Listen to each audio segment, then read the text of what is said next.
Channel subscribe ചെയ്യാത്തവരൊക്കെ ഒന്ന് subscribe ചെയ്ത് bell ബട്ടണും കൂടി ഒന്ന് എനേബിൾ ചെയ്യണേ. നമ്മളിന്നിവിടെ ഉണ്ടാക്കുന്നത് ഒരു ചില്ലി ചിക്കനാണ്. നമ്മളിവിടെ 500 ഗ്രാം ചിക്കൻ എടുത്ത് വെച്ചിട്ടുണ്ട്. അത് ക്യൂബ്സ് ആയിട്ട് കട്ട് ചെയ്ത് വെച്ചേക്കുവാണ്.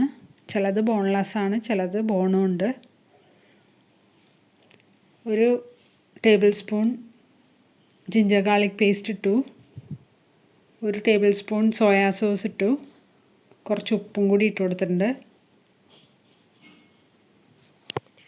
അതിലേക്ക് ഒരു ടേബിൾ സ്പൂൺ ചില്ലി പൗഡർ ഇടുകയാണ്. റെഡ് ചില്ലി പൗഡർ, മുളക് പൊടി. കുറച്ച് ഉപ്പും കൂടി ഇട്ട് കൊടുക്കുകയാണ്. എന്നിട്ട് അതൊന്ന് മിക്സ് ചെയ്ത് വെക്കുകയാണ്. റെഡ് ചില്ലിക്ക് പകരം കാശ്മീരി ചില്ലിയും ഉപയോഗിക്കാം. അതിലേക്ക് കുരുമുളക് പൊടി ഒരു സ്പൂൺ ഇട്ട് കൊടുക്കുന്നുണ്ട്, ഒരു ടേബിൾ സ്പൂൺ. ഞാനിപ്പോൾ ചതച്ചതായതുകൊണ്ട് അധികം പൊടിഞ്ഞിട്ടില്ല. നിങ്ങൾ നന്നായിട്ട് പൊടിച്ചത് ഇട്ട് കൊടുക്കുക. അതിലേക്ക് 2 ടേബിൾ സ്പൂൺ കോൺഫ്ലവറും 2 ടേബിൾ സ്പൂൺ മൈദപ്പൊടി ഇട്ട് കൊടുക്കുകയാണ്. കോൺഫ്ലവർ ഇല്ലെങ്കിൽ 4 സ്പൂൺ മൈദ തന്നെ ഇട്ട് കൊടുത്താൽ മതി. ഒരു മുട്ടയും കൂടി പൊട്ടിച്ച് വെച്ചിട്ടുണ്ട്. അതൊന്ന് നന്നായിട്ട് മിക്സ് ചെയ്ത് അരമണിക്കൂർ വെക്കാം. ഇപ്പോൾ അരമണിക്കൂർ കഴിഞ്ഞിട്ടുണ്ട്. നമ്മളൊരു പാത്രത്തിൽ എണ്ണ ചൂടാക്കിയിട്ട് അതിലേക്ക് ഓരോരോ കഷ്ണങ്ങളായിട്ട് ഇട്ട് കൊടുക്കുകയാണ്. എല്ലാം കൂടി ഒട്ടിപ്പിടിച്ച് പോരുത്, വേറെ വേറെയൊക്കെ ഇടണം. ഇത് ഒന്ന് ആയി കഴിയുമ്പോൾ നമുക്ക് മറിച്ചിടാം. ഒരുവിധം ആവുമ്പോൾ നന്നായിട്ട് ക്രിസ്പായിട്ട് കോരിയെടുക്കാം. ഇതുപോലെ എല്ലാം ചെയ്തെടുക്കാം. എന്നിട്ട് പ്ലേറ്റിലൊരു ടിഷ്യൂ പേപ്പർ വെച്ചിട്ട് അതിലേക്ക് ഇട്ട് കൊടുക്കാം. അപ്പോൾ എണ്ണയൊക്കെ കുറച്ചൊക്കെ അബ്സോർബ് ചെയ്തോളും. ഇനി ഒരു ചീനച്ചട്ടി അടുപ്പത്ത് വെച്ചിട്ട് അതിലേക്ക് 3 ടേബിൾ സ്പൂൺ സൺഫ്ലവർ ഓയിൽ ഒഴിച്ചു കൊടുത്തിട്ടുണ്ട്. അതിലേക്ക് 1 table spoon ginger garlic paste, ഇഞ്ചി വെളുത്തുള്ളി പേസ്റ്റ് ഇട്ട് കൊടുക്കുകയാണ്. അതൊന്ന് മൂത്ത് വരുമ്പോൾ നീളത്തിൽ കീറിയ പച്ചമുളക് ഇടുക. ഞാനിപ്പോൾ വട്ടത്തിലാണ് അരിഞ്ഞേക്കണേ.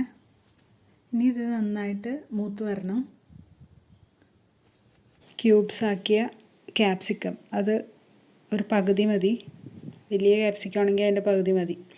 ഒരു സവാള, അതും ക്യൂബ്സായിട്ട്, അതും കൂടി ഇട്ട് കൊടുത്തൊന്ന് വഴറ്റിയെടുക്കുക.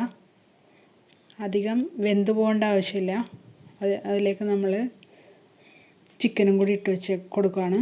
അതിലേക്കിപ്പോൾ ഞാൻ വെള്ളമാണ് ഒഴിക്കുന്നത്. അല്ലെങ്കിൽ പച്ചക്കറി വേവിച്ച വെള്ളം അല്ലെങ്കിൽ ചിക്കൻ വേവിച്ച വെള്ളം ഉണ്ടെങ്കിൽ അത് ഒഴിച്ചു കൊടുത്താൽ മതി. അപ്പോൾ ഇത്തിരി ഒരു ടേസ്റ്റ് കൂടുതലായിരിക്കും. ഇനി അതിലേക്ക് കുറച്ച് ഉപ്പും കൂടി ഇട്ട് കൊടുക്കുകയാണ്. എന്നിട്ടൊന്ന് തിളച്ച് വരുമ്പോൾ അതിലേക്ക് 2 table spoon red chilli sauce ഒഴിച്ചു കൊടുക്കുകയാണ്. 2 ടേബിൾ സ്പൂൺ ടൊമാറ്റോ കെച്ചപ്പ് കൂടി ഒഴിച്ചു കൊടുക്കുന്നുണ്ട്. അത് റെഡ് ചില്ലി ഒഴിക്കുമ്പോൾ ഇട്ടില്ലെങ്കിലും കുഴപ്പമില്ല, ഉണ്ടെങ്കിൽ മാത്രം ഇട്ടാൽ മതി. 1 ടേബിൾ സ്പൂൺ സോയാ സോസ്. ഇത്ര ഇട്ട് നന്നായിട്ട് ഇളക്കിയെടുക്കുക. കുറച്ച് വെള്ളത്തിൽ 1 ടേബിൾ സ്പൂൺ കോൺഫ്ലവർ കലക്കിയിട്ട് അതും കൂടി ഈ ചിക്കനിലേക്ക് ഒഴിച്ചു കൊടുക്കാം. നമുക്ക് ഗ്രേവി ഒന്ന് തിക്കാവാൻ വേണ്ടിയാണത്. അതിലേക്ക് ഒഴിച്ചു കൊടുത്ത് നന്നായിട്ട് ഇളക്കി കൊടുക്കാം. ഇനി കുറുകി വരണവരെ നമ്മൾ ഇളക്കിക്കൊണ്ടിരിക്കണം. അതിലേക്ക് ഉപ്പ് നോക്കിയിട്ട് ഉപ്പ് ആവശ്യമുണ്ടെങ്കിൽ അതും കൂടി ഇട്ട് കൊടുക്കണം. സ്പ്രിംഗ് ഒനിയൻ ഉണ്ടെങ്കിൽ അതും കൂടി ചോപ്പ് ചെയ്ത് ഇട്ട് കൊടുക്കാം.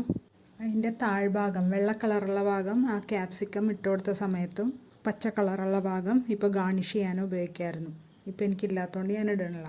ഇപ്പോൾ നമ്മുടെ ചില്ലി ചിക്കൻ ഇവിടെ റെഡി ആയിട്ടുണ്ട്.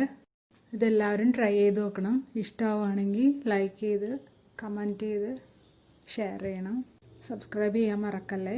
ബെൽ ബട്ടൺ കൂടെ എനേബിൾ ചെയ്യണം. Thank you for supporting me.